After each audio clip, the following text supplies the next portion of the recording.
இவன் ஒரு புது டவுனுக்கு போறான். அங்க அழகழகான பொண்ணுங்கள அங்க பார்க்குறான். அதனால அந்த டவுன் இவனுக்கு ரொம்பவே புடிச்சு போகுது. இதுக்கப்புறமா காலேஜுக்கு போறான். அப்ப ஒரு அழகான பொண்ணு அங்க இருக்கிறத பார்க்குறான். அதனால அந்த பொண்ணு பக்கத்துல போய் இவன் உட்காந்துக்கிறான். அப்ப அந்த பொண்ணுக்கு ஒரு ஃபோன் கால் வரும். அத அட்டெண்ட் பண்ணி அந்த பொண்ணு பேசல.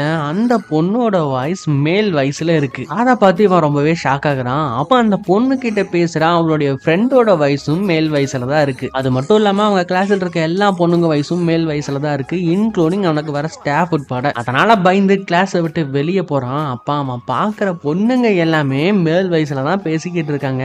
ஏன் பாட்டு பாடையில கூட பொண்ணுங்க ஆம்பளை குரல தான் பாடுறாங்க. இப்ப அவன் ரோட்ல போயிட்டு இருக்கும்போது ஒரு பொண்ணு மேல அடிச்சிடறான். ஆனா அந்த பொண்ணோட வயசு ஃபீமேல் வயசுல தான் இருக்கு. அதனால அந்த பொண்ணு கிட்ட ஏன் மத்த பொண்ணுங்களோட வயசு ஆம்பளை குரல் இருக்கு அப்படின்னு கேட்டதுக்கு அந்த பொண்ணு சொல்றா, நான் அந்த மேட்சுக்கு போகல அப்படின்ட்டு. அதுக்கப்புறமா தான் தெரியுது இந்த ஊர்ல இருக்க எல்லா பொண்ணுங்களும் ஃபுட்பால் மேட்சுக்கு போயிட்டு கத்தி அதனால அவங்களோட குரல் ஆம்பளை குரல் மாதிரி மாறிடுச்சுங்கிறது.